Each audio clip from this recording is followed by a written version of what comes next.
Hello everybody, welcome to Try School Telugu.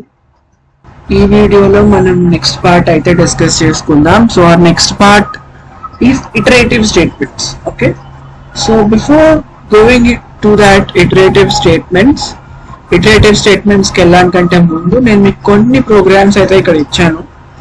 So మనం control statements లో ఉన్నాము. Okay, selection statements ఇప్పటివరకు చెప్పుకున్నాం కదా. ఇఫ్ స్టేట్మెంట్ ఒకటి, తర్వాత అక్కడ నుంచి ఎల్స్ ఎఫ్ ఎల్ స్టేట్మెంట్ ఒకటి, అక్కడ నుంచి ఎలిఫ్ స్టేట్మెంట్ ఒకటి చెప్పుకున్నాం. సో ఇప్పుడు నేను మీకు కొన్ని ప్రోగ్రామ్స్ అయితే ఇక్కడ నేను చూపిస్తాను. సో ఇక్కడ నేను ఇప్పుడు అన్ని ఎక్స్ప్లెయిన్ చేయను, బట్ అన్నింటిలోకెల్లా ఇంపార్టెంట్ ప్రోగ్రామ్స్ ఉన్నాయి, ఒకటి రెండు. అవి మాత్రం మనం ఇప్పుడు ఫోకస్ చేద్దాం. ఓకే, వాటి మాత్రం మనం ఫోకస్ చేద్దాము. అండ్ నెక్స్ట్ లెక్చర్ నుంచి let us start with working on iterative statements. Okay, so before going into the programs ఇంకొక పాయింట్ చెప్పాలి. అదేంటంటే పాయింట్స్ టు పాండర్, అంటే ఎల్స్ పార్ట్ అనేది ఎప్పుడు కూడా ఆప్షనలే. ఓకేనా, అది మనం ఎల్స్ ఎఫ్ ఎల్ స్టేట్మెంట్ లో కానివ్వండి, ఇఫ్ స్టేట్మెంట్ లో కానివ్వండి, తర్వాత ఇఫ్ ఎలిఫ్ ఎల్స్ స్టేట్మెంట్ లో కానివ్వండి, లేకపోతే ఇఫ్ ఎలిఫ్ లో కానివ్వండి, అన్నిట్లో కూడా పైథాన్ లో ఎల్స్ స్టేట్మెంట్ అనేది కంప్లీట్ గా ఆప్షనల్. మనం వాడుకుంటే వాడుకోవచ్చు, లేకపోతే వదిలేయచ్చు. Okay, that's up to you. Okay, గుర్తుపెట్టుకోండి. ఇంకొక పాయింట్ కూడా చెప్పాలి నేను మీకు, దట్ పైథాన్ లో మనకి ఎక్కడ కూడా పాయింటర్స్ కాన్సెప్ట్ లేదు. That's no such pointers concept in Python. ఓకేనా, సి లో pointers is very most effective topic అన్నమాట, కానీ ఇక్కడ పైథాన్ లో అవి లేదు. తర్వాత సి లో మనకి స్విచ్ స్టేట్మెంట్ ఉంటుంది.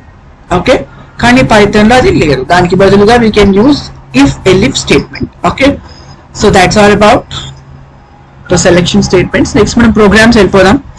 సో నేను ఇక్కడ అన్ని ఎక్స్ప్లెయిన్ చేయను, ఒకటి రెండు.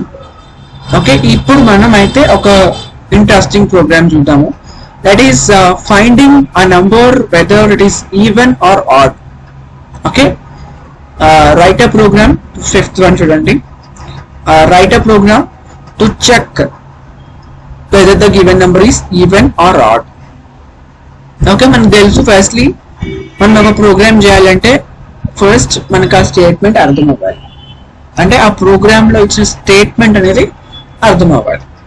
గుర్తుపెట్టుకోండి, ఎప్పుడైనా ఒక ప్రోగ్రామ్ చేసేటప్పుడు పక్కాగా ఫస్ట్ మనం ఆ స్టేట్మెంట్ ని అర్థం చేసుకోవాలి.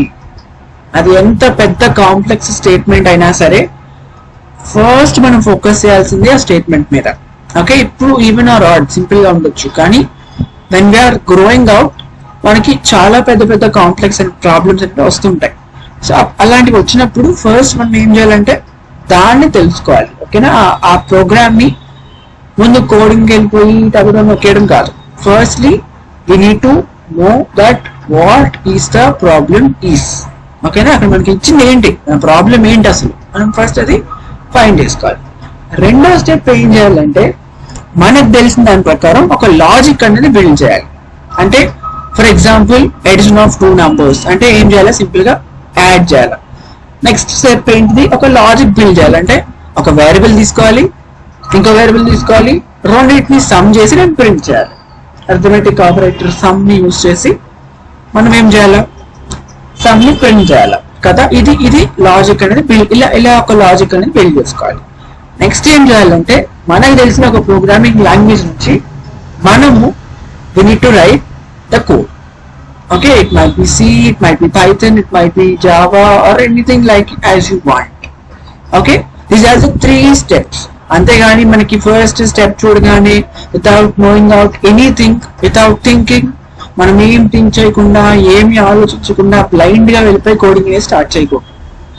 Okay, if you are the beginners please note out of it. Okay, మనం ప్రోగ్రామ్స్ చేస్తున్నాం, మీకు చాలా ప్రోగ్రామ్స్ ఇచ్చాను మెటీరియల్ లో, you can go with it. Okay, so ఇప్పుడు అయితే మనం ఈవెన్ ఆర్ ఆడ్ ప్రోగ్రామ్ అనేది చేద్దాం. Even or odd programme.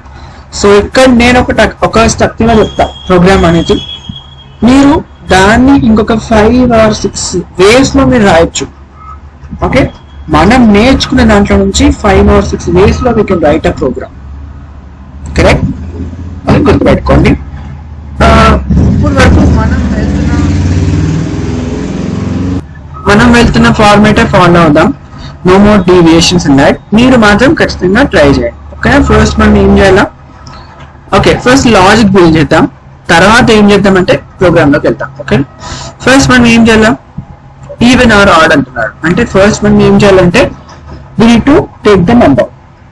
Okay, first step ఏంటండి?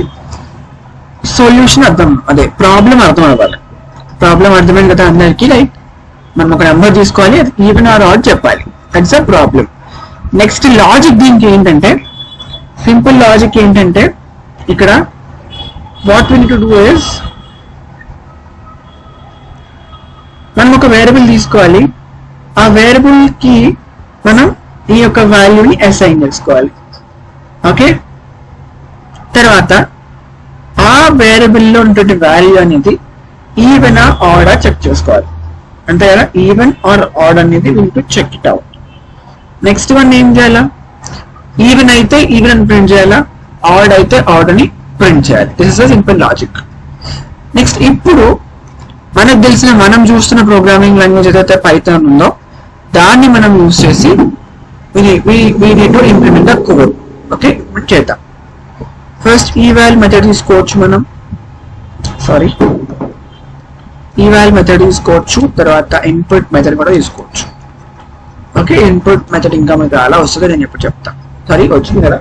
ఓకే, ఇప్పుడు ఏలోకి ఆ వాల్యూ అనేది వెళ్ళిపోతుంది. మనం ఏం చేయాలా? అది ఈవెనా కాదా చెక్ చేయాలి. ఎట్లా చెక్ చేస్తాం? మనకు అది తెలియాలి ఫస్ట్ ఆఫ్ ఆల్. ఓకే, గుర్తుపెట్టుకోండి, ఒక నంబర్ 2 తో డివిజిబుల్ అయినప్పుడు, ఏ నెంబర్ అయినా 2 తో డివిజిబుల్ అయినప్పుడు రిమైండర్స్ ఎన్ని వస్తాయి అంటే, ఎన్ని పాసిబిలిటీస్ ఆఫ్ రిమైండర్స్ ఉన్నాయంటే 2 ఉన్నాయి. ఒకటి 0, ఒకటి 1. ఓకే, ఈ 2 తప్ప ఏ నెంబర్ అయినా మనం 2 తో డివైడ్ చేసినప్పుడు రిమైండర్ అనేది ఈ రెండింటి కాకుండా ఇంకోటి రాదనమాట. ఓకే, సో మనం 2 తో డివైడ్ చేసినప్పుడు రిమైండర్ అనేది 0 వస్తే అది even number. For example 4/2 remainder is 0, 6/2 remainder is 0, 144/2 remainder is 0. So like wise A number నైనా మనం 2 తో డివైడ్ చేసినప్పుడు ద రిమైండర్ షుడ్ బి 0. అలా వస్తే అదేమవుతుంది? Even number. కాకపోతే yes, it's an odd number. That's our condition. So if ఏంటి number ని 2 తో డివిజన్ చేసినప్పుడు రిమైండర్ అనేది 0 వస్తే, అంతే కదా, ఇదేంటిది? మాడ్యులో డివిజన్ ఆపరేటర్, ఇది equal to operator. This is an arithmetic operator, this is an relational operator. ఇది ఇఫ్ స్టేట్మెంట్ అన్నమాట. Okay, so print that is even. Okay, next else. కాకపోతే అంటే 1 కాకపోతే 0 కాకపోతే ఇంకేం వస్తుంది? 1 వస్తుంది. 1 వస్తే ఏంటి? Print it's an odd number. That's it, అంతే. 4 lines 5 lines ఆఫ్ కోడ్. మనం ఇంకా డిక్రీస్ చేయొచ్చు దాన్ని ఇఫ్ యూ వాంట్. మనం టెర్నరీ ఆపరేటర్ చూసాం కదా, దాన్ని యూజ్ చేసి వీ కెన్ సింప్లీ ఇంకా తగ్గించచ్చు కోడ్ ని. ఓకే, సో నేను 2 ఇస్తాను, ఇట్స్ అన్ ఈవెన్ నంబర్. మీరు ఇంకా అట్లా ఎంత పెద్ద నెంబర్ నేర్చుకోండి, 3 ఇస్తాను, it's an odd number. Right, మనం ఇంకా మెసేజ్ ని కూడా యాడ్ చేసుకోవచ్చు. రైట్, ఏదో పెద్ద నెంబర్ ఇచ్చాను, it's an odd number. Okay, simple logic, simple code, simple. Okay, so నేను ఇక్కడ ఎండ్ చేస్తాను. ఇంకా చూడండి, ఈ మెటీరియల్ లో ఇంకో రకంగా ఉంటుంది కదా. So if you want you can go with it. Okay, ఇంకా మనకి చాలా ఉన్నాయి, అవి మీకు అర్థమవుతాయి. మీకు అర్థం కాకపోతే కామెంట్ పెట్టండి, నేను మళ్ళీ వీడియో చేసి ఎక్స్ప్లెయిన్ చేస్తాను. ఓకే, సో నెక్స్ట్ వీడియోలో మళ్ళీ కలుగుతాం. Until then keep trying, don't forget this is try school Telugu, మన స్కూల్ మన భాషలో. Thank you so much.